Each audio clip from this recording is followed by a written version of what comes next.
আলাইকুম ওয়া রাহমাতুল্লাহি ওয়া বারাকাতুহু। আপনারা সবাই কেমন আছেন?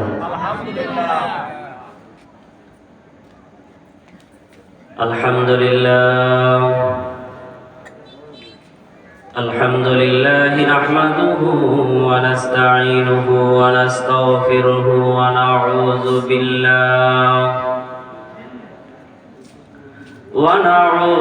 بالله من شرور أنفسنا ومن سيئات أعمالنا من يهده الله فلا مضل له ومن يضلله فلا هادي له ونشهد أن لا وحده لا شريك له ونشهد أن سيدنا ومولانا محمدا عبده ورسوله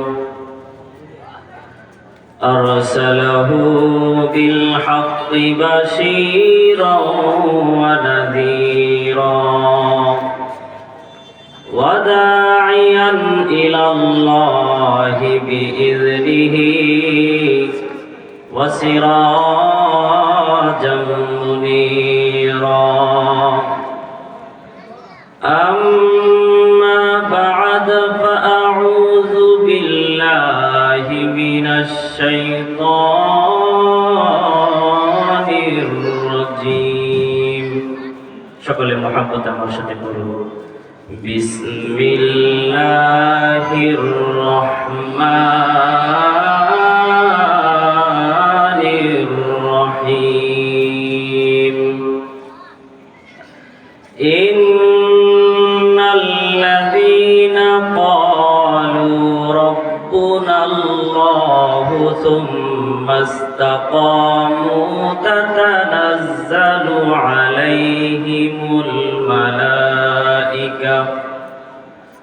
ألا تخافوا ولا تحزنوا وأبشروا بالجنة التي كنتم توعدون. قال النبي صلى الله عليه وسلم إن الجنة تشتاق إلى 5 نفر: تالي القرآن وحافظ اللسان ومطعم الجيعان ومكسي العريان ومن صلى علي حبيب الرحمن. إن الله وملائكته يصلون على النبي يا أيها الذين آمنوا صلوا عليه وسلموا تسليما. اللهم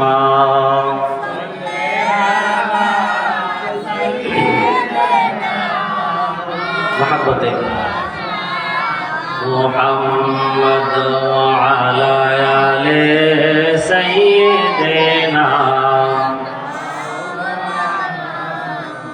محمد. اللهم صل على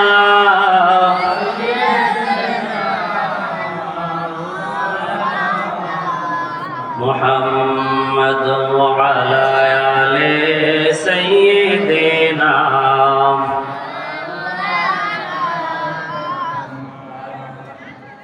আপন আপন কর যাদের, তারা তোমার আপন না।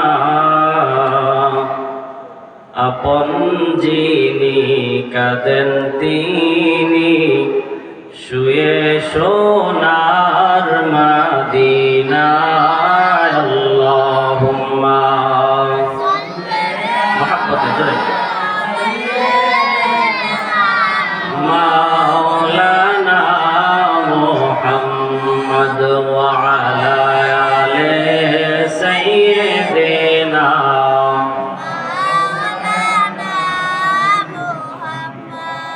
লা ইলাহা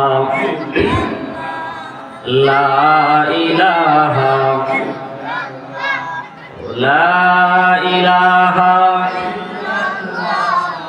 মুহাম্মদ রাসূলুল্লাহ মিনাল্লাহি হাসবি রব্বি জাল্লাল্লাহ মা ফি কলবি গায়রুল্লাহ নূর মুহাম্মদ সাল্লাল্লাহ লা ইলাহা লা ইলাহা ও লা ইলাহা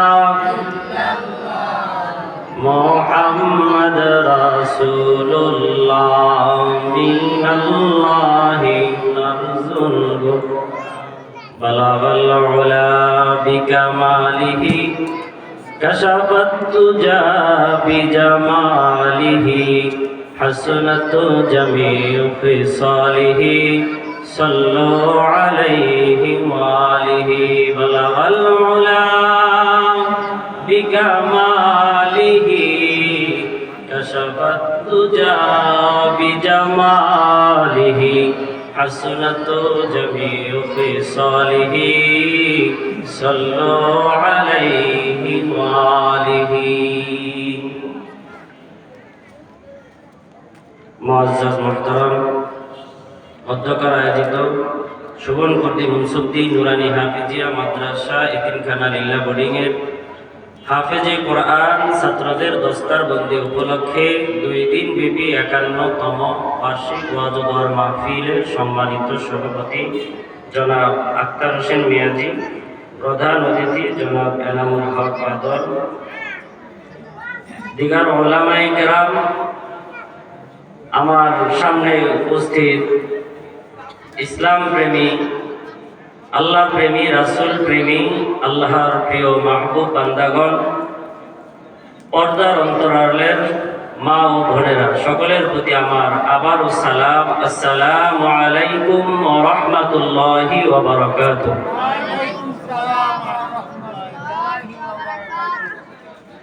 মহান রব্বুল আলামিনের দরবারে সর্বপ্রথম শুকরিয়া জ্ঞাপন করি যে আল্লাহ তাআলা আমাদেরকে অত্র এলাকার অসংখ্য অগণিত মানুষ আছে না নাই, সকল মানুষ থেকে যাচাই করে বাছাই করে মহাব্বত করে ভালোবেসে আজকের এই জান্নাতের বাগানে বসার তৌফিক দান করেছেন। এজন্য উচ্চ আওয়াজে শুকর আদায় করে আলহামদুলিল্লাহ। আরো আওয়াজ করে বলি আলহামদুলিল্লাহ।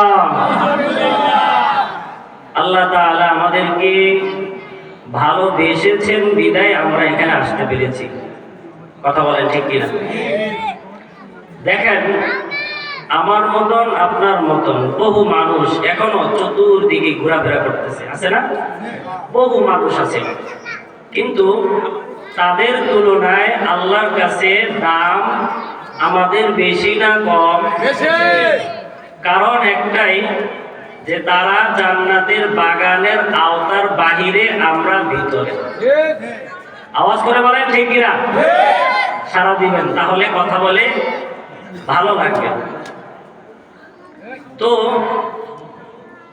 আমরা এই যে এত বড় একটা নিয়ামত পেয়েছি, আল্লাহ আমাদেরকে ভালোবেসেছেন, জান্নাতের বাগানের মেহমান বানিয়েছেন, এজন্য আল্লাহর শুকর আদায় করা দরকার না? এই শুকর আদায় কি শুধু আলহামদুলিল্লাহ বললেই শেষ হবে? যতক্ষণ আলোচনা চলবে ততক্ষণ যেখানে সুবহানাল্লাহ বলার সেখানে সুবহানাল্লাহ বলবো, পারবো তো ইনশাআল্লাহ? যেখানে আল্লাহু আকবার বলার দরকার সেখানে পারবো তো ইনশাআল্লাহ আল্লাহু আকবার বলতে? এই যে তাসবিহগুলো পড়ব, এই তাসবিহগুলো হচ্ছে বেহেশতের বাগানের ফল, বলে সুবহানাল্লাহ। আমরা কত সৌভাগ্যবান, হাজার হাজার মানুষ থেকে মুষ্টিময় আমরা যারা আছি, আমরা এত সৌভাগ্যবান যে জান্নাতের ফল আল্লাহ তাআলা আমাদেরকে খাওয়ার তৌফিক দান করেছেন, সুবহানাল্লাহ। অসংখ্য দুরূদ ও সালাম সেই নবীর উপর যাকে সৃষ্টি না করলে আল্লাহ তাআলা আসমান জমিন জান্নাত জাহান্নাম আমি আপনি কোনো কিছুই আল্লাহ তাআলা সৃষ্টি করতেন না, সেই নবীজির উপরে সকলেই একবার বলি সাল্লাল্লাহু আলাইহি ওয়াসাল্লাম। আমি তত বড় আলোচক না, তত বড় আলেম না, আপনাদের খেদমতে আপনাদের ভালোবাসায় দু চারটি কথা বলার জন্য এখানে বসেছি। আল্লাহ যাতে যেই কথাগুলো বললে আমাকে এবং আপনাদেরকে জান্নাতের পথ আল্লাহ তাআলা সহজ করে দেয়, ওই কথাগুলো বলার তৌফিক দান করে সকলে আমিন। আমার ইচ্ছা আমি কিছু বলতে পারবো না যদি আল্লাহ তাআলা আমাকে না বলায়, পারবো? নিজের ইচ্ছা শক্তি থাকা সত্ত্বেও কোনো কাজ করা সম্ভব না যদি আল্লাহ না চায়। স্টেজের মধ্যে কয়েকদিন আগে আমরা দেখেছি একজন বক্তা আলোচনা করার সময় তার জবান আল্লাহ বন্ধ করে দিয়েছে। দুঃখজনক বিষয়, তার জবান আল্লাহ তাআলা বন্ধ করে দিয়েছে সাময়িক সময়ের জন্য। সে অনেক চেষ্টা করেছে মানুষদের সামনে দুই চারটি কথা বলে চলে যাওয়ার জন্য, কিন্তু আল্লাহ সেই সুযোগ দেয় নাই। এই যে আমরা কথা বলতেছি, আমাকে আপনাকে কথা বলার স্বাধীনতা শক্তি আল্লাহ দিয়েছে, এটা কি আল্লাহ নিয়ামত দিয়েছে না? আমার মতন আপনার মতন বহু মানুষ আছে, হাত আছে পা আছে কিন্তু জবানও আছে কিন্তু কথা বলতে পারে না, এমন মানুষ আছে না? হাত আছে পা আছে কিন্তু আল্লাহ তাআলা চোখের দৃষ্টি দেয় না, আমাকে আপনাকে দিয়েছে, এটা কি আল্লাহ আমাদের উপর ইহসান করে নাই, দয়া করে নাই? আল্লাহ তাআলা আমাদেরকে দয়া করে মায়া করে আমাদের দেহের মধ্যে তাকাইলে বোঝা যায় যে কত বড় নিয়ামত আল্লাহ তাআলা আমাদেরকে দান করেছে। যার একটা হাত নাই সে বুঝে হাতের কি মূল্য, যার একটা পা নাই সে বুঝে পায়ের কি মূল্য। আমাদেরকে যদি আল্লাহ তাআলা অঙ্গহানি করে পৃথিবীতে পাঠাতেন, দুনিয়াতে পাঠাতেন, তাহলে আমাদের অবস্থাটা কি হতো? আমরা দুনিয়ার কোনো স্বাদ আল্লাহ তখন চাইতাম না, দুনিয়ার কোনো মহাব্বত, দুনিয়ার কোনো ভালোবাসা আমরা চাইতাম না, আমরা তখন ওই আল্লাহ তাআলার কাছে আমাদের নিয়ামতটা চাইতাম। তো তাকবীর, নারায়ে তাকবীর, আল্লাহু আকবার, নারায়ে তাকবীর, আল্লাহু আকবার।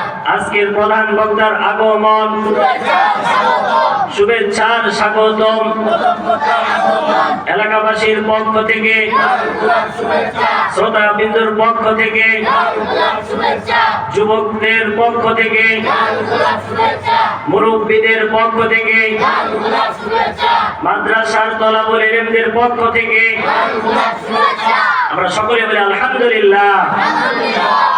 আজকের দিনের প্রধান আলোচক, প্রধান মেহমান আমাদের মাঝে এসে উপস্থিত হয়েছে, এই জন্য আমরা খুশি না বেজার?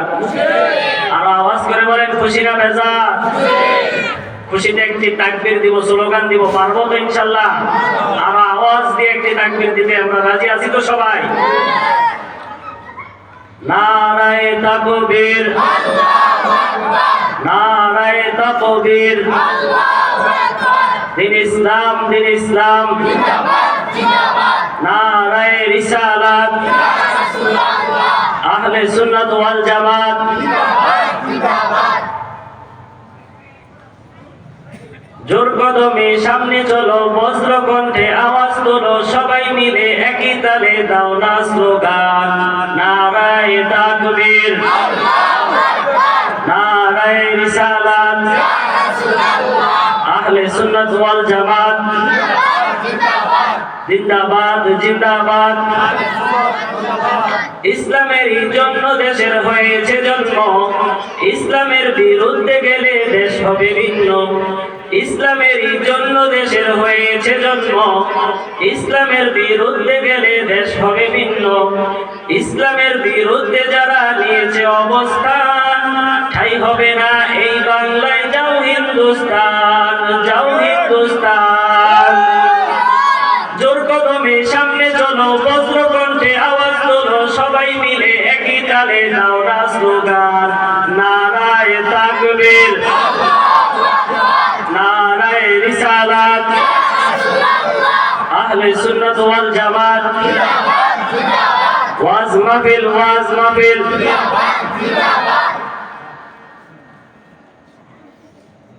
আমরা মুসলমান আমাদের দেশে কম না বেশি? বিভিন্ন ধর্মের লোক থেকে মুসলমানের দেশ, এটা হচ্ছে 95% মুসলমান বলে আলহামদুলিল্লাহ। আমাদের দেশে আজ কিছু সংখ্যালঘুরা ইসলামের হৃৎপিণ্ডের মধ্যে আঘাত করে, মসজিদের মধ্যে তারা ভাঙচুর চালায়, তারা ইসকনের সদস্য। তো এই যে দেশে অস্থিতিশীল একটা পরিস্থিতি সৃষ্টি করা, এগুলো কি ভালো মানুষের কাজ?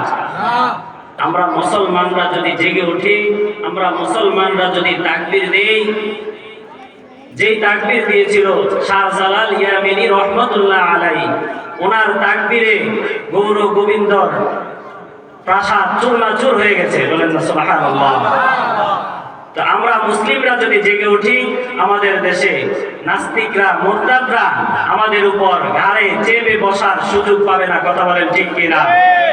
আমরা আজকে চুপ হয়ে আছি বিদায় আমাদের পাশে বসে আমাদের মসজিদে হামলা চালায়, আমাদের পাশে বসে আমাদের আইনজীবী সাইফুল ইসলাম আলিফ ভাইকে হত্যা করে, আমাদের পাশে থেকে তারা ইসলামের উপর আঘাত করে। আজকে আমরা চুপ আছি বিধায় বাংলাদেশের মধ্যে তারা অনেক নিরাপদে আছে। ভারতবর্ষে আমাদের দেশের পাশে ভারতে মুসলমানরা ততটা নিরাপদে নাই যতটা নিরাপদে এই দেশে অন্য অন্য ধর্মের লোকেরা বসবাস করে। কথা বলেন ঠিক কিনা? তারা মসজিদ ভাঙে, মন্দির বানায়, কিন্তু আমাদের দেশে আজ পর্যন্ত কোনো মন্দির ভেঙে মসজিদ করার ইতিহাস। আমরা শান্তি সম্প্রীতি মানুষ, আমরা মিলেমিশে থাকার চেষ্টা করি, আমরা কারোর উপর আঘাত করি না। কিন্তু যখন তারা আমাদের ঘাড়ে বসে আঘাত করার চেষ্টা করে, আমরা কি ছেড়ে দিব? আওয়াজ করে বলেন, ছেড়ে দিব? আমরা ছেড়ে দিব না। এই দেশে নাস্তিক মুরতাদরা ওত পেতে থাকে, কখন সুযোগ পাবে মুসলমানদের কলিজায় আঘাত করার জন্য বসে থাকে। আমরা মুসলিমরা যদি সজাগ থাকি, তারা কখনোই সাহস পাবে না। সম্মানিত হাজিরিন, আমি আপনাদের সামনে পবিত্র কালামে হাকিম থেকে সূরা হামিম সিজদার 30 নম্বর আয়াত তেলাওয়াত করেছি। সেই আয়াতের মধ্যে আল্লাহ তাআলা কি বলে, এটাই আমি আপনাদেরকে একটু সামান্য সময়ের মধ্যে বোঝানোর চেষ্টা করবো, আল্লাহ যদি তৌফিক দান করে। শুনলেন আমিন। আল্লাহ তাআলা বলতেছেন, ইন্নাল্লাযীনা ক্বালু রাব্বুনাল্লাহু সুম্মা ইসতাকামু তাতানাজ্জালু আলাইহিমুল মালাঈকাতু আল্লা তাখাফু ওয়া লা তাহজানু ওয়া আবশিরু বিল জান্নাতিল্লাতী কুনতুম তুআদুন। আল্লাহ তাআলা দেখে বলেন, আমার যে সমস্ত বান্দারা, নিশ্চয় আমি আল্লাহকে রব বলে স্বীকার করে তার উপরে অটুট থাকে, অবিচল থাকে, এক চুল পরিমাণ নড়ে না। আমি আল্লাহকে রব বলে স্বীকার করে তার মধ্যে অটুট থাকে, অবিচল থাকে। এই থাকার পরে যা তাদের যখন মৃত্যুর সময় হয়, আসমান থেকে আল্লাহ তাআলা ফেরেশতা পাঠায়। কি পাঠায়? মৃত্যুর সময় ওই বান্দার শিওরে ফেরেশতা পাঠিয়ে তাকে সুসংবাদ দেয়, ও বান্দা, তুমি ভয় পেও না, টেনশন করো না, চিন্তা করো না। তোমাকে আল্লাহ তাআলা মৃত্যুর পরে যে জান্নাত দিবে, জান্নাত দেওয়ার প্রতিশ্রুতি আল্লাহ দিয়েছে, ওই জান্নাত তুমি দেখতে দেখতে মৃত্যুবরণ করো। সুবহানাল্লাহ। মৃত্যুর সময় মানুষ পেরেশান থাকে, অনেক ভয়ে আতঙ্ক হয়ে থাকে। মালাকুল মউতকে দেখলে কলিজা শুকায় কি শুকায় না? আমরা কেউ দেখছি? এজন্য আমাদের কলিজা শুকায় না, আমরা ভয় পাই না। যদি একবার চলে আসে আর কলিজা মিজানের মতন সময় পাওয়া যাবে না। তার আগে আমাদেরকে কি করতে হবে? আল্লাহকে আল্লাহ বলে স্বীকার করতে হবে, আল্লাহকে সৃষ্টিকর্তা হিসাবে মানতে হবে। মানার পর এর মধ্যে অটুট থাকতে হবে, লড়া যাবে না, ছুটা যাবে না। আল্লাহকে আল্লাহ বলে অটুট থাকতে হবে, এখান থেকে বিন্দু পরিমাণ সরা যাবে না। ঝড় আসবে, তুফান আসবে, সিডর আসবে, আয়লার আসবে, যাই কিছু আসুক না কেন, আল্লাহর পথ থেকে সরে যাওয়া যাবে না। কথা বলেন ঠিক কিনা? আল্লাহর পথে থেকে মৃত্যু পর্যন্ত আল্লাহর মতে, আল্লাহর পথে থাকা দরকার আছে তো সকলের? পারবো তো ইনশাআল্লাহ? আল্লাহকে আল্লাহ বলে স্বীকার করে যারা এর মধ্যে অবিচল থাকে, অবিচল অটুট থাকে, মৃত্যুর ভয় যারা করে না, তাদের জন্য রয়েছে জান্নাতের সুসংবাদ। মৃত্যুর সময় তারা ভয় পাবে না। আল্লাহ তাআলার কথা, সূরা হামিম সিজদা 30 নম্বর আয়াত। আয়াতের মধ্যে আল্লাহ তাআলা যে কথা বুঝাইতে চেয়েছেন, এর উদাহরণ স্বরূপ বলতে গেলে বলা হয়, ফেরাউন একজন বাদশা ছিল। কি ছিল? ফেরাউন একজন বাদশা ছিল, মিশরের বাদশা। এই ফেরাউন বাদশা থাকাকালীন তার কন্যা ছিল, তার কন্যার খাদেম ছিল একজন নারী, তার নাম ছিল মাশেতা। ফেরাউনের কন্যার খাদেম ছিল, তার নাম ছিল মাশেতা। এই মাশেতা এক আল্লাহর গোলাম, এক আল্লাহকে আল্লাহ বলে স্বীকার করে, আল্লাহকে আল্লাহ মানে। কিন্তু তখন ফেরাউনের আইন ছিল ফেরাউনকে খোদা মানা। বলেন নাউজুবিল্লাহ। ফেরাউন সকল মানুষদেরকে বলতেছে আমাকে খোদা মানো, আমি তোমাদের খোদা, আমি তোমাদের খোদা, আমাকে খোদা মানো। ফেরাউন কি আসলেই খোদা নাকি? ফেরাউন হচ্ছে একজন বাদশা ছিল, মিশরের বাদশা ফেরাউন। তাকে আল্লাহ তাআলা বাদশাহিত্ব দান করেছে, কিন্তু ফেরাউন বাদশাহিত্ব পেয়ে আল্লাহিত্ব ভুলে গিয়ে আল্লাহকে না মেনে নিজেই খোদা দাবি করে বসে। বলেন নাউজুবিল্লাহ। ফেরাউন মিশরের তরমুজ ব্যবসায়ী ছিল। কি ব্যবসায়ী? তরমুজ ব্যবসায়ী থেকে তাকে আল্লাহ তাআলা ক্ষমতার আসনে বসিয়েছেন, তিনি ক্ষমতার অপব্যবহার করেছে। কথা কোন ঠিক কিনা? তিনি খোদা দাবি করে বসে তার দেশের লোকদেরকে জোরপূর্বক খোদা মানার জন্য নির্দেশ দেয়, কিন্তু তার ঘরে থাকাই একজন দাসী মাশেতা, তিনি তাকে খোদা মানে না। ফেরাউনের কন্যার চুল আঁচড়িয়ে দেওয়ার সময় হাত থেকে চিরুনিটা পড়ে যায়। পড়ে যাওয়ার পর মাশেতা যখন চিরুনিটা উঠানোর জন্য যায়, যাওয়ার সময় বলে বিসমিল্লাহির রহমানির রহিম। কার নাম দিল? চিরুনিটা উঠানোর সময় কার নাম দিল? আল্লাহর নামে আমি শুরু করতেছি।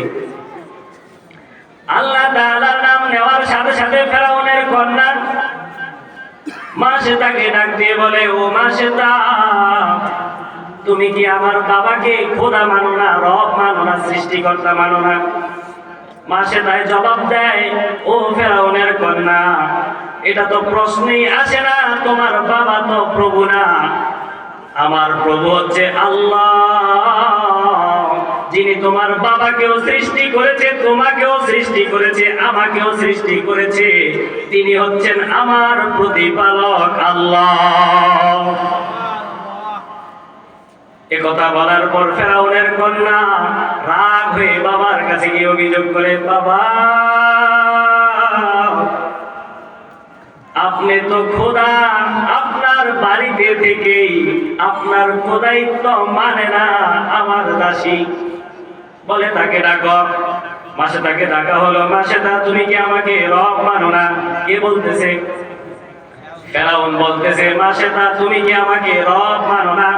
রব বলে স্বীকার করো না। মাসেদা বলে প্রশ্নই আসে না, যিনি তোমাকে সৃষ্টি করেছে, আমাকে সৃষ্টি করেছে, তিনি হলেন আমার আল্লাহ। ফেরাউনের মেজাজ গরম না ঠান্ডা? ফেরাউন কয় খবর আছে, তোমার খবর আছে। তুমি কোন পানিতে পা দিয়েছো টের পাও না। মাসেদার হাত পা সব কিছু শিকল দিয়ে বেঁধে অত্যাচার শুরু করে দিয়েছে। আর বলতেছে মাসেদা তুমি আমাকে খোদা মানো। ফেরাউন বলতেছে মাসেদা তুমি আমাকে খোদা মানো, যদি আমাকে খোদা মানো স্বীকার করো, সাথে সাথে তোমাকে ছেড়ে দিব। মাসেদা বলে ফেরাউন আমি মাসেদার জীবন চলে যায় যাক, আমার জীবন যায় যাক, আমি মাসেদা 1000 জীবন বিলিয়ে দিব, তবু ঈমান বিক্রি করব না। চিল্লায়ে বলেন সুবহানাল্লাহ। মাসেদা আল্লাহকে রব বলে স্বীকার করার পর তার উপর জুলুম আছে না নাই? এখন আমরাও যদি আল্লাহকে রব বলে স্বীকার করি, আমাদের উপর বিপদ আসবে না কি আসবে না? বিপদ আসার পরে কি আল্লাহকে রব বলে ভুলে যাব? আল্লাহ আমাদের রব, তাকে কি ভুলে যাওয়া যাবে? অনেক মানুষ ধৈর্য হারা হয়ে আমরা বলি আল্লাহ আমারই দেখছে আর কারোরে দেখে না। এই কথাটা বলা কোশ্চিন গেল ঠিক না।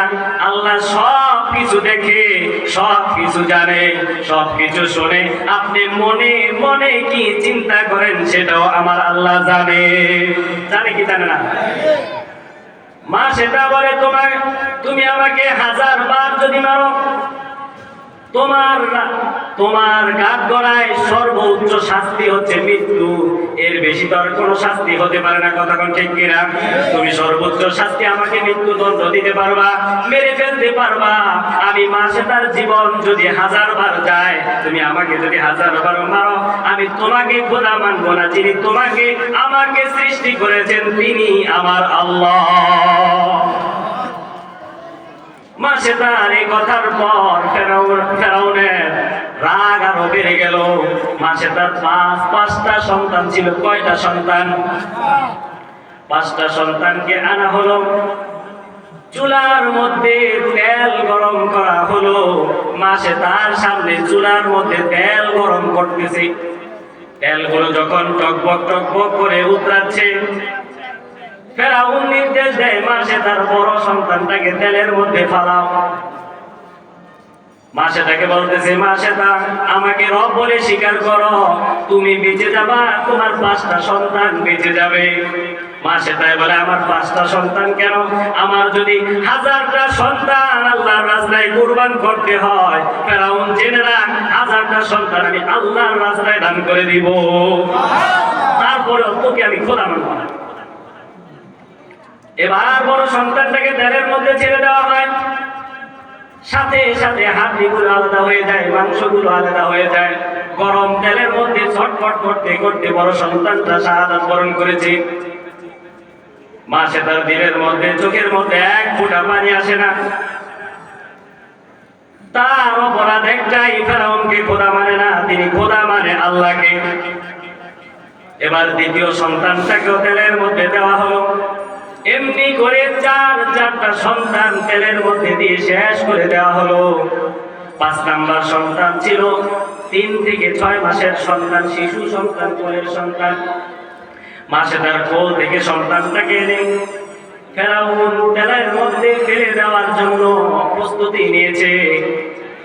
এই সময় ওই 6 মাস বয়সের শিশুর জবান দিয়ে আল্লাহ কথা বের করে দিয়েছে। বলেন সুবহানাল্লাহ। শিশু ডেকে বলে মা, ও মা, তোমার ভয় নাই, ভয় নাই, টেনশন নাই, চিন্তা নাই। আমি দেখতেছি আমার 4টা ভাই বোন জান্নাতের মধ্যে খেলা করতেছে। মা তুমি আমার জন্য টেনশন করো না, তোমার জন্য তুমি টেনশন করো না। ফেরাউন তেলে দেয় দেখ কোনো সমস্যা নাই, ফেরাউন জান নিয়ে যায় নেই কোনো সমস্যা নাই। আমাদের জন্য আল্লাহ তাআলা পরকালে জান্নাতের ব্যবস্থা করে রেখেছে। বলেন সুবহানাল্লাহ। এমনি করে কোলের শিশুটাকেও তেলের মধ্যে দিয়ে শেষ করে দেওয়া হয়েছে, মা সেটাকেও তেলের মধ্যে দিয়ে শেষ করে দেওয়া হয়েছে। কিন্তু মা সেটা কি করে নাই? সন্তানের মায়ায়, নিজের জীবনের মায়ায় ঈমান বিলিয়ে দেয় নাই। কথা কোন ঠিক কিনা? আমাদের এই পরিস্থিতি যদি হতো, কি অবস্থা হতো একটু চিন্তা করে দেখেন। আমাদের ঈমান আর তাদের ঈমান কি এক নাকি? আমার একটা সন্তান নেওয়ার সময় তো বলছে, তুমি যা কথা তাই মানবে না, আবেগের বশবর্তী হয়ে আবেগের ঠেলায় কি করবো, যে সন্তানটা ছেড়ে দাও, আমি তোমাকে এই কথা মেনেছি। নাউজুবিল্লাহ, এটা হচ্ছে আমাদের ঈমানের কথা বলতেছি। কিন্তু মাশাআল্লাহ ঈমান এমন না।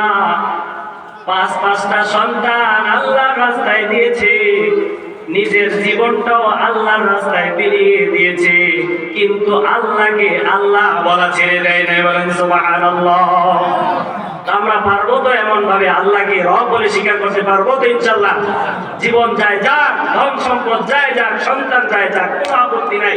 আমার আল্লাহ সৃষ্টিকর্তা, যিনি আমাকে সৃষ্টি করেছেন, তার দরবারে যেতে হবে। তিনি আমাকে দুনিয়াতে পাঠিয়েছেন, আবার নিয়ে যাবেন। এই পাঠানোই শেষ না, পরকালের প্রস্তুতি দুনিয়া থেকে নেওয়ার জোগাড় করার দরকার আছে না নাই? এই ইসলামের জন্য, ঈমানের জন্য, আল্লাহকে আল্লাহ বলার জন্য যুগে যুগে বহু নবী রাসূলরা কত কষ্ট ত্যাগ স্বীকার করেছে। বেলাল রাদিয়াল্লাহু তাআলা আনহুকে কত কষ্ট দেওয়া হয়েছে, তবু ঈমান দেয় নাই। মরুভূমির উত্তপ্ত বালুর মধ্যে উপর করে রেখে পিঠের উপর পাথর চাপা দিয়ে রেখেছে। বেলালকে বলেছে, বেলাল তুমি যে ঈমান এনেছো আল্লাহর উপর, ঈমান ছেড়ে দাও, আল্লাহকে রব বলে স্বীকার করা বাদ দিয়ে দাও, তোমাকে ছেড়ে দিব। বেলাল বলেছে, তোমরা আমাকে মৃত্যু দিতে পারো, কিন্তু আমার থেকে ঈমান নিতে পারবা না। এমন ছিল তাদের ঈমান। এই জন্যই বলতেছি যে আল্লাহ তাআলা এই আয়াতের মধ্যে বলতেছেন, যারা আমি আল্লাহকে রব বলে স্বীকার করে তার মধ্যে অটুট থাকে, অবিচল থাকে, বিন্দু পরিমাণ তা থেকে পিছপা হয় না, সরে যায় না, তাদের মৃত্যুর সময় ফেরেশতারা এসে তাদেরকে জান্নাতের সুসংবাদ দিতে থাকে। বলেন সুবহানাল্লাহ। যেমনি ভাবে মাসে তার সন্তানদেরকে আল্লাহ তাআলা জান্নাতের সুসংবাদ দিতে দিতে দুনিয়া থেকে নিয়েছে। বলেন সুবহানাল্লাহ।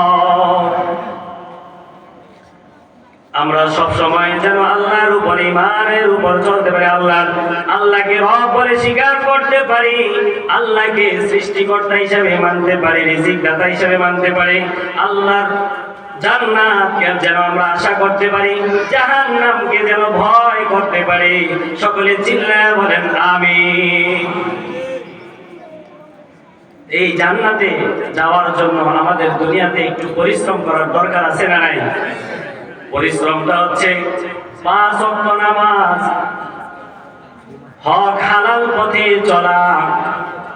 আল্লাহ যে পথ দেখিয়েছে, আল্লাহর রাসূল যে তরিকা দেখিয়েছে, এইভাবে চলে আমরা দুনিয়াতে চলবো। এভাবে আমরা দুনিয়াতে যদি চলতে পারি, আমাদের জন্য পরকালে জান্নাত আল্লাহ রেখে দিয়েছে।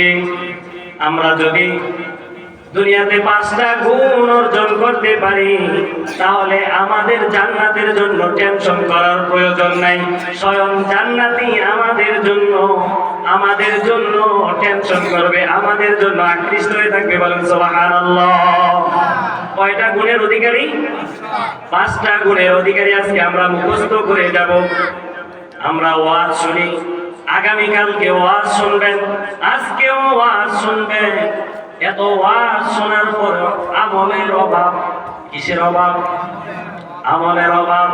কারণটা হচ্ছে আমরা মানুষ থেকে হয়ে গেছি খেজুর গাছ।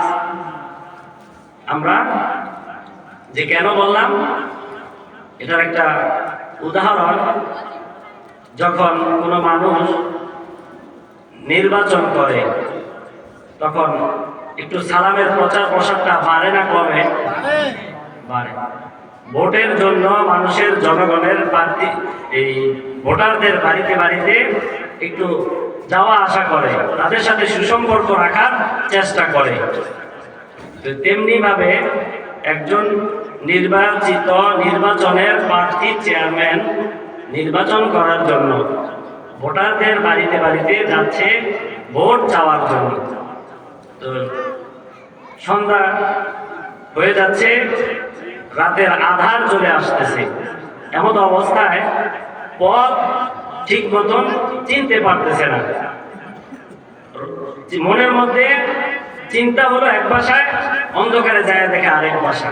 এবার প্রার্থীরা বলতেছে, রঙের সাথের কর্মীরা বলতেছে, স্যার চেয়ারম্যান সাহেব এখন তো রাত্র হয়েছে, চলেন আমরা বাড়ির দিকে ফিরে যাই, আবার আগামীকালকে আমরা একটু ভোট কালেকশনের জন্য বের হব। তো আসার পথে দূর থেকে যেহেতু আলো স্বল্পতার কারণে বোঝা যাচ্ছে না পথ, এজন্য সামনে মানুষ ভেবে চেয়ারম্যান সালাম দিয়েছে, আসসালামু আলাইকুম ওয়া রাহমাতুল্লাহ। চেয়ারম্যান সাহেব কি দিয়েছে? সালাম দিয়েছে, আসসালামু আলাইকুম ওয়া রাহমাতুল্লাহ। সালামের জবাব নাই, কি নাই? আবার সালাম দিয়েছে, আসসালামু আলাইকুম ওয়া রাহমাতুল্লাহ। সালামের কোনো উত্তর নাই, জবাব নাই। আবার সালাম দিয়েছে, আসসালামু আলাইকুম ওয়া রাহমাতুল্লাহ। সালামের জবাব নাই।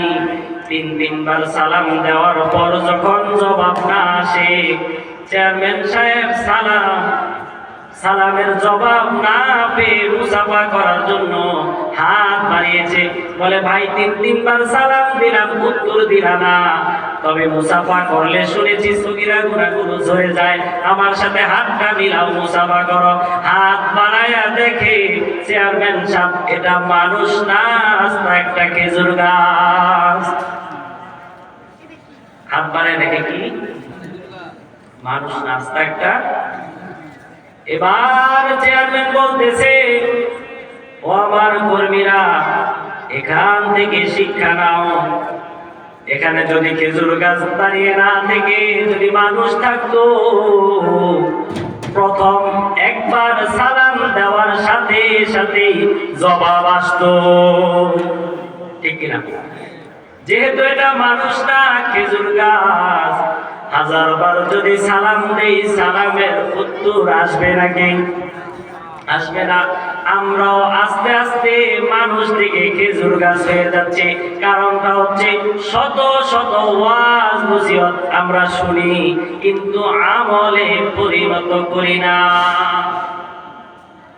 আমল অল্প, আমলই নাজাতের জন্য যথেষ্ট।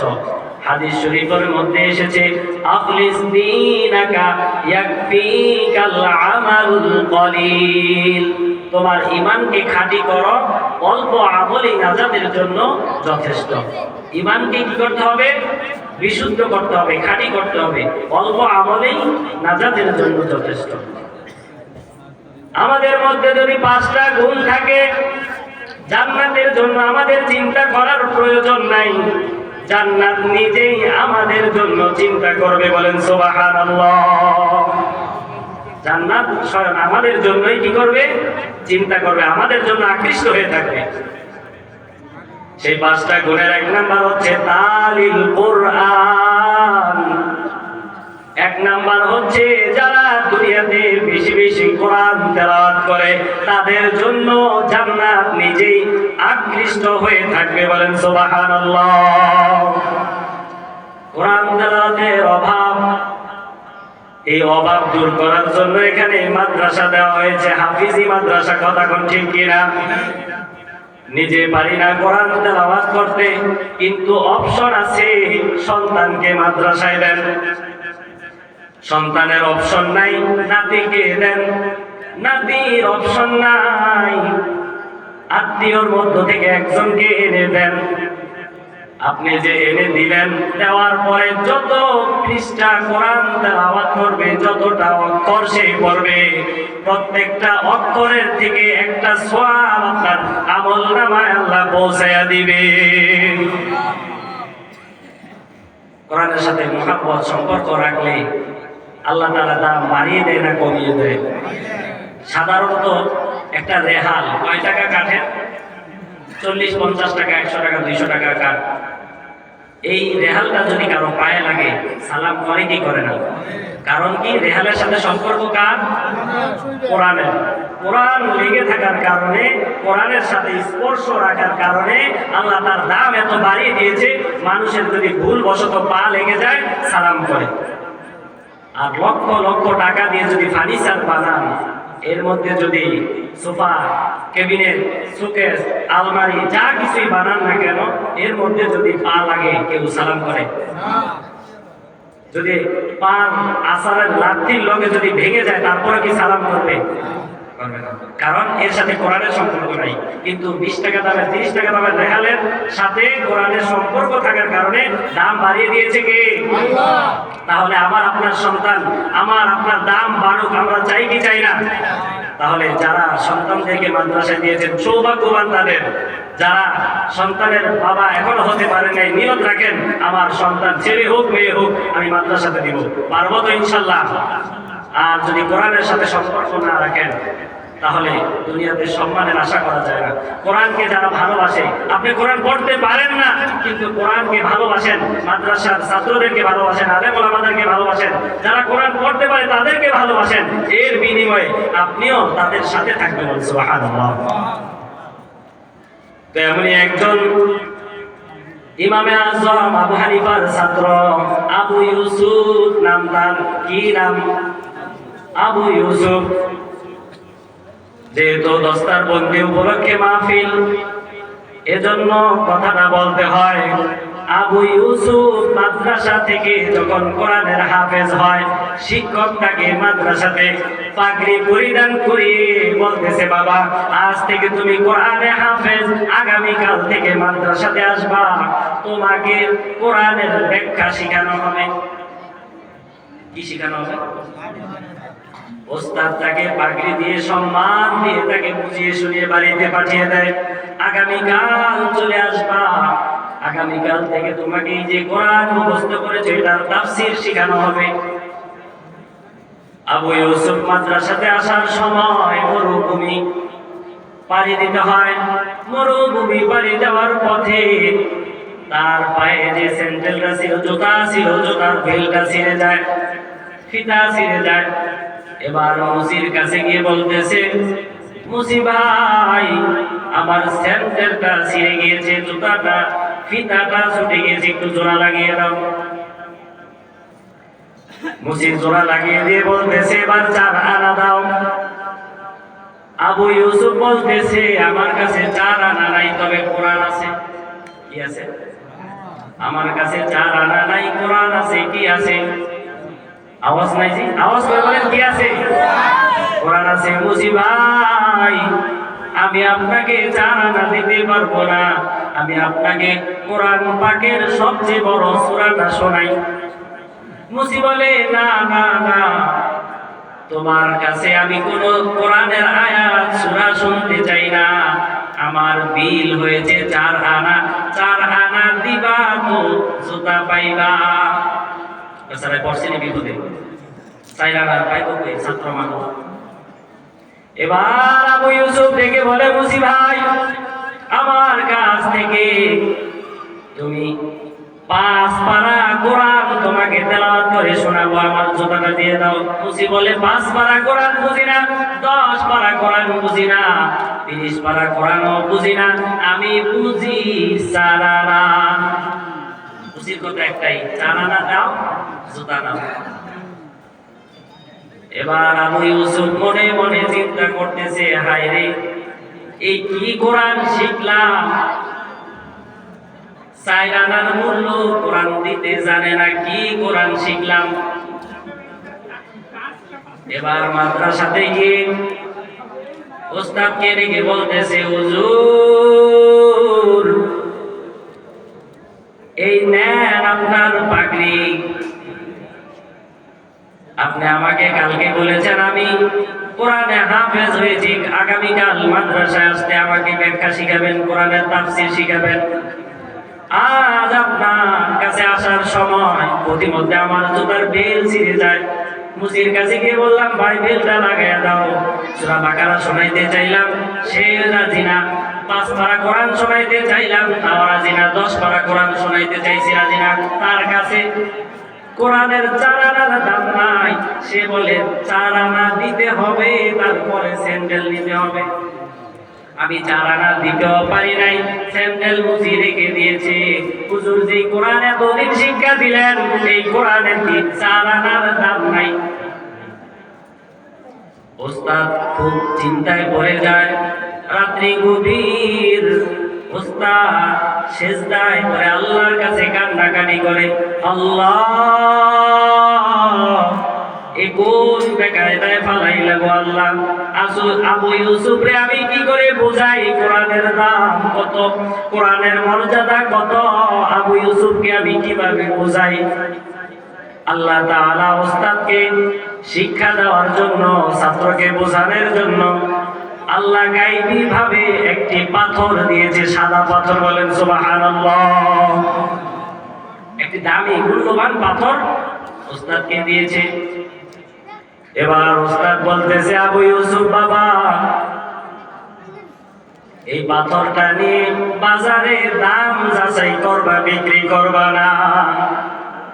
তোমার যেই দোকানে মনে চায় ওই দোকানেই নিয়ে পাথরের দাম যাচাই করবা, কিন্তু পাথর বিক্রি করার অনুমতি নাই।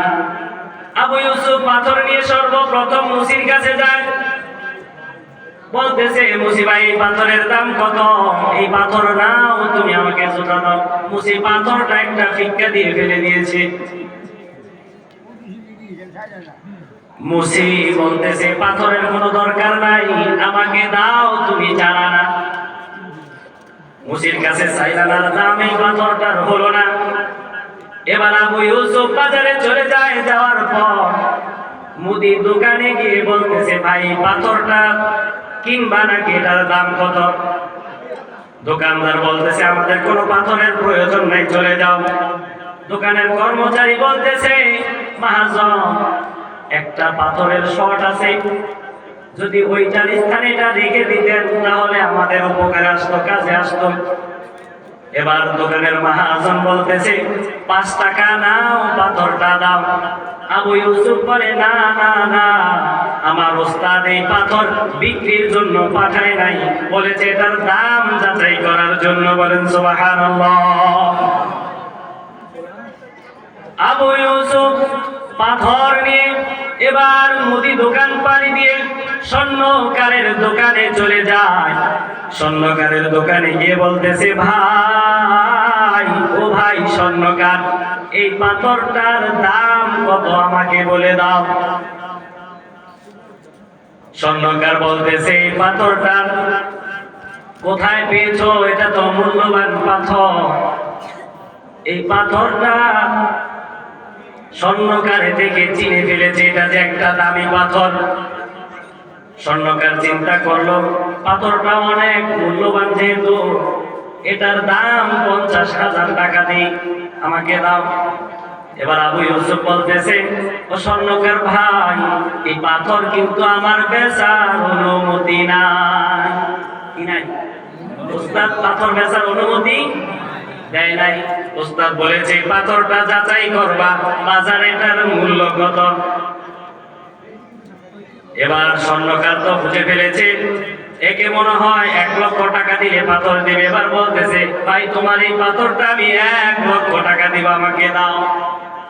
আবু ইউসুফ বলতেছে, তুমি যদি আমাকে লক্ষ লক্ষ কোটি কোটি টাকা দাও, আমি তোমাকে পাথর দিতে পারবো না, কারণ আমার উস্তাদ বলেছে পাথর বিক্রি করা যাবে না, দাম যাচাই করার জন্য পাঠিয়েছে। এবার আবু ইউসুফ পাথর নিয়ে আস্তে আস্তে একটা জায়গায় চলে যায়, যেই জায়গায় ছিল পাথরের একজন জহুরি, যে পাথর চিনত। তার কাছে বহু হাজার হাজার ডুবুরিরা পাথর উত্তোলন করে তার কাছে লক্ষ লক্ষ দামে বিক্রি করত। এইবারে জহুরির কাছে যখন আবু ইউসুফ পাথরটা নিয়ে যায়, জহুরি কাঁপতে কাঁপতে বলে, এত দামি পাথর কোথা থেকে এনেছ? এই পাথরের দাম তো লক্ষ লক্ষ কোটি কোটি নয়, তার চেয়েও হাজার হাজার গুণ বেশি দামি। বলেন সুবহানাল্লাহ। বলে এই পাথর তুমি কোথায় পেয়েছো? আবু ইউসুফ বলতেছে এই পাথর আমার উস্তাদ আমাকে দিয়েছে। এই পাথর বাজারে বিক্রির জন্য পাঠায় নাই, দাম যাচাই করার জন্য পাঠিয়েছে। মুসির কাছে নিলাম, চাইলানার দাম পাইলাম না। মুদি দোকানে নিলাম, 5 টাকার উপরে দাম দেয় না। স্বর্ণকারের দোকানে নিলাম, 50,000-এর পর 1 লাখ উঠছে, তার বেশি ওঠে না। কিন্তু আপনার কাছে এসে দেখি পাথরের দাম কয়েক কোটি গুণ বেশি। কারণটা কি? বলে তোমার এই পাথর দিয়েছে কি? বলে আমার উস্তাদ পাথর দিয়েছে। চলো উস্তাদের কাছে যাই। উস্তাদের কাছে গিয়ে গভীর রজনীতে ডাক দেয়। ডাক দেওয়ার পর যখন উস্তাদ দরজা খোলে, দেখে ইনি তো সাধারণ কোন উস্তাদ না, তিনি এমন একজন উস্তাদ, ইমামে আযম আবু হানিফা। বলেন সুবহানাল্লাহ। তিনি 4 মাযহাবের একজন অন্যতম মাযহাবের ইমাম। আমরা যে মাযহাবের অনুসরণ করি, ইমামে আযম আবু হানিফা। বলেন সুবহানাল্লাহ। এবার আবু ইউসুফের ভুল, উস্তাদ কিভাবে তাকে শিক্ষা দেয়। উস্তাদ দেখে বলে আবু ইউসুফ তোমাকে কি কাজ দিয়েছিলাম? বলে হুজুর পাথরটা বাজারে বিক্রির জন্য পাঠিয়েছেন, বিক্রি যেন না করি এটার দাম যাচাই করার জন্য পাঠিয়েছেন। বলে কারা কি দাম বলেছে?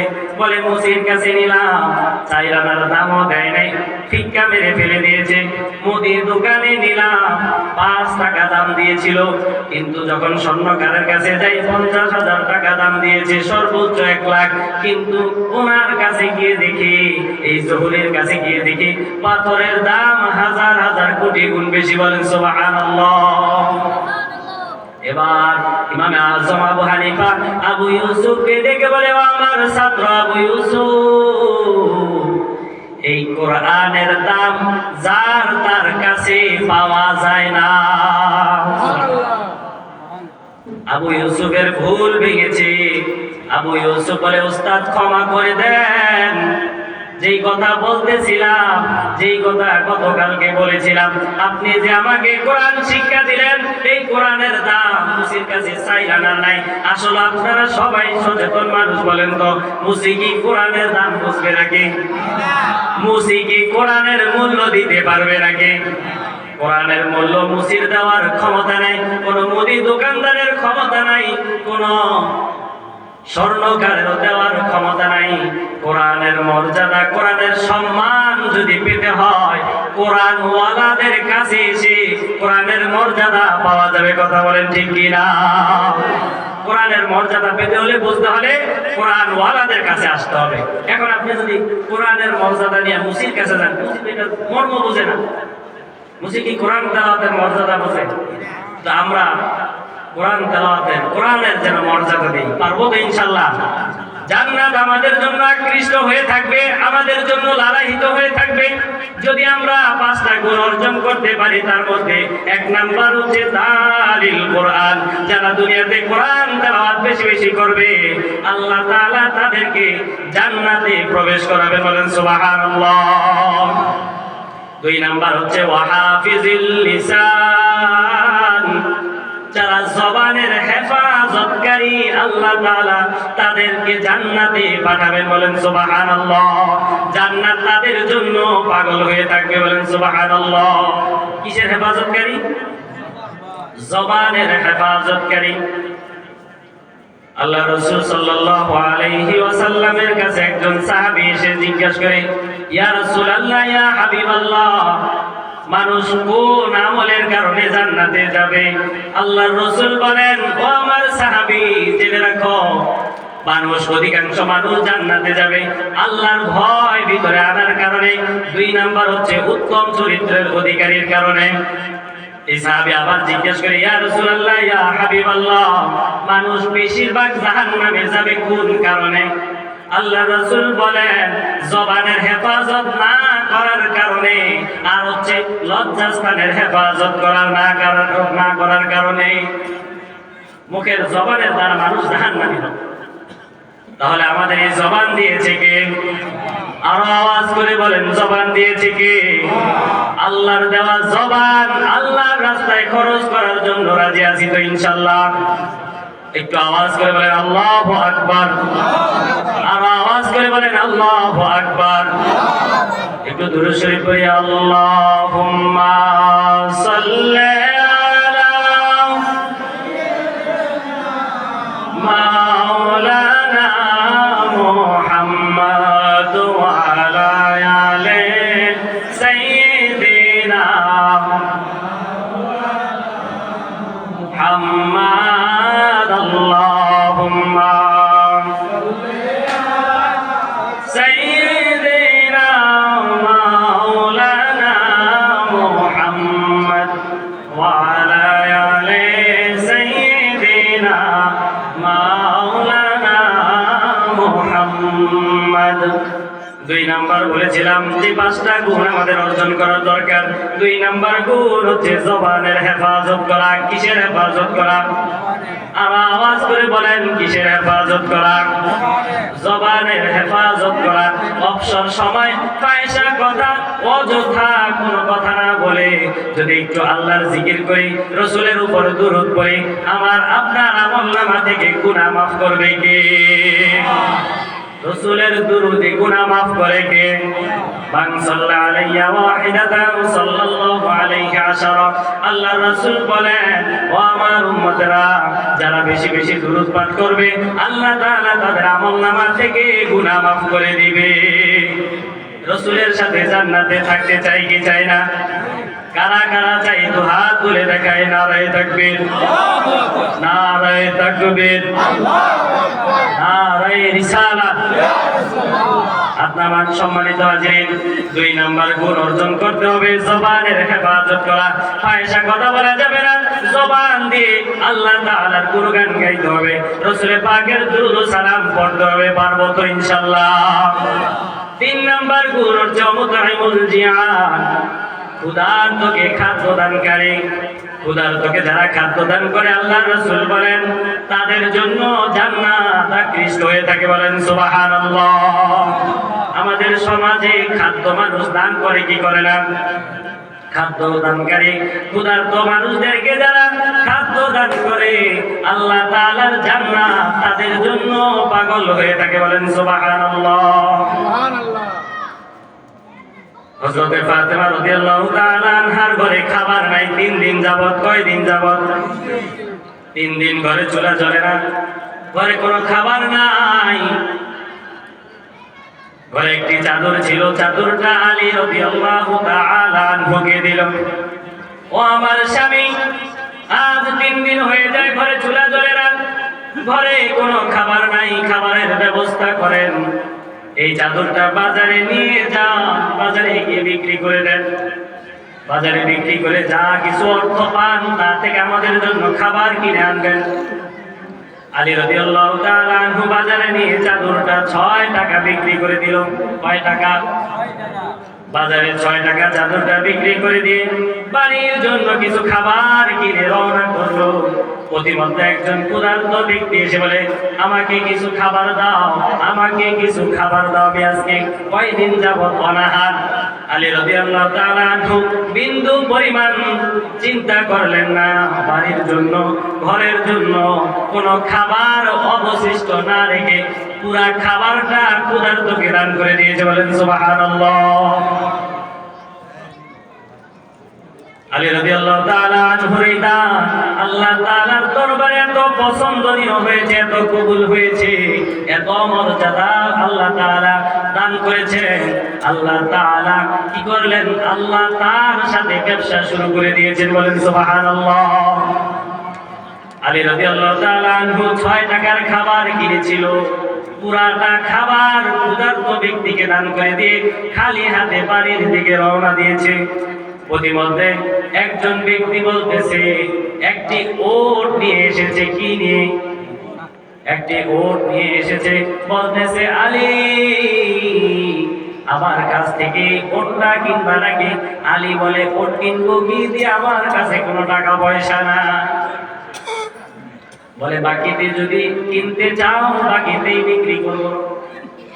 যদি বাকিতে নিতে চাও তোমার কাছে আমি ওটা বাকিতেই বিক্রি করে দেব। বলে দাম কত? 100 টাকা দাম হয়েছে। 100 টাকা দাম দস্তুর করে আলী রাদিয়াল্লাহু তাআলা ওটা কিনেছে নগদে না বাকিতে? আওয়াজ করে বলেন নগদে না বাকিতে? বাকিতে 100 টাকা দিয়ে উঠতে কিনে বাড়ির দিকে রওনা করেছে। কিছু দূর যাওয়ার পর আর একজন ব্যক্তি এসে বলে, ও ভাই আলী, এই ওটটা বিক্রি করবা নাকি? এই ওটটা বিক্রি করবা নাকি? এই ওটটা তোমার কাছ থেকে আমি কিনতে চাই। তোমার কাছ থেকে আমি ওটটা কিনতে চাই। আলী রাদিয়াল্লাহু তাআলা আনহু বলেন, হ্যাঁ ভাই বিক্রি করব, তবে কত দিবা? বলে 160 টাকা দিব। কয় টাকা? 160 টাকা দিব। আলী রাদিয়াল্লাহু তাআলা আনহু নগদে ওটা 160 টাকা বিক্রি করে দিয়েছে। বলেন সুবহানাল্লাহ। আলী রাদিয়াল্লাহু তাআলা আনহু ওটা বিক্রি করে 160 টাকা নিয়ে বাড়ির দিকে রওনা দিয়েছে। প্রতিমধ্যে ওট যার কাছে কিনেছে সেই ব্যক্তি সামনে হাজির। এবার তার কাছে আলী রাদিয়াল্লাহু তাআলা আনহু দেনা কত? 100 টাকা দিয়ে দিয়েছেন। ভাই তোমার কাছে 100 টাকা আমি ঋণ ছিলাম, ওট কিনেছিলাম 100 টাকা দিয়ে, তোমার 100 টাকা নিয়ে যাও। 100 টাকা দেওয়ার পর আলী রাদিয়াল্লাহু তাআলা আনহুর কাছে অবশিষ্ট কত টাকা আছে? 60 টাকা। কয় টাকা? 60 টাকা। আলী রাদিয়াল্লাহু তাআলা আনহু খাবার কিনেছিল কয় টাকা? 6 টাকার খাবার আল্লাহর রাস্তায় দান করে দিয়েছে। আল্লাহ ভালোবেসে আলীকে 60 টাকা দান করেছে। বলেন সুবহানাল্লাহ।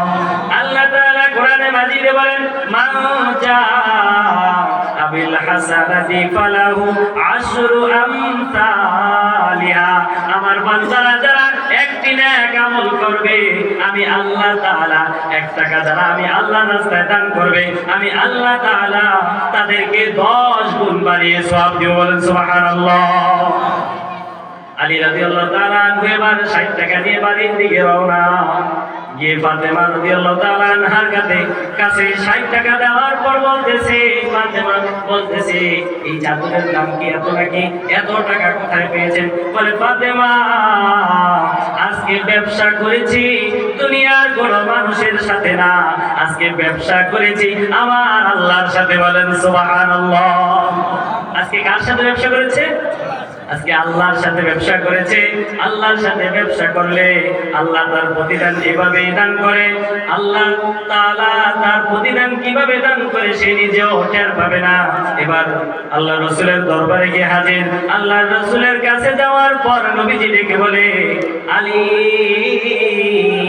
ব্যবসা কেমন হয়েছে? সুবহানাল্লাহ। আর আওয়াজ কেমন? আল্লাহু আকবার। নবীজিকে দেখছে। তারপরে নবীজি জানে কি জানে না? কে জানাইছে? আল্লাহ জানায়া বলতেছে, আল্লাহ জানায়া দিতেছে বন্ধুকে। বন্ধু এবার বলতেছে, ব্যবসা কেমন হয়েছে? বলে, ব্যবসা তো ভালোই হয়েছে। আমি দিয়েছি 6 টাকা আল্লাহর রাস্তায়, আল্লাহ তাআলা আমাকে দিয়েছে 60 টাকা। বলেন সুবহানাল্লাহ। নবীজি ডেকে বলে, আলী তুমি জানো তোমার কাছ থেকে ওটা কিনেছে কে? বলে, না, আমার কাছ থেকে ওটা কিনেছে কে আমি জানি না। এবার নবীজি বলে, তোমার কাছ থেকে ওটা যিনি ক্রয় করেছে তিনি হচ্ছে মিকাইল আলাইহিস সালাম। বলে সুবহানাল্লাহ। তোমার কাছে যিনি ওটা বিক্রি করেছে তিনি কে? বলে, জানি না।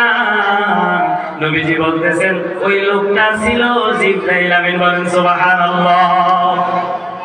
ব্যবসা করছে কার সাথে? আল্লাহর সাথে। নিজের ঘরে খাবারের প্রয়োজন সেই চিন্তা করে নাই, ক্ষুধার্ত ব্যক্তিকে খাদ্য দিয়ে দিয়েছে। আল্লাহ তাআলা এত খুশি হয়েছে, এত ভালোবেসেছে। তো এই হাদিসের দ্বারা বোঝা যাচ্ছে, যারা আল্লাহর রাস্তায় মানুষদেরকে খাবার খাওয়ায়, খাবার দেয়, এর দ্বারা কি হয়? আল্লাহর জান্নাত তাদের জন্য আকৃষ্ট হয়ে থাকে। বলে সুবহানাল্লাহ। অমুতাইমুল জিআন কয় নাম্বার গুণ? 3 নাম্বার গুণ। মানুষদেরকে খাদ্য দেওয়া, ক্ষুধার্তকে খাদ্য দেওয়া কয় নাম্বার গুণ? ক্ষুধার্তকে খাদ্য খাওয়ালে সওয়াব হয় না গুনাহ হয়? অনেক মানুষ আছে এটাকে দোষ ধরে গুনাহ হয়।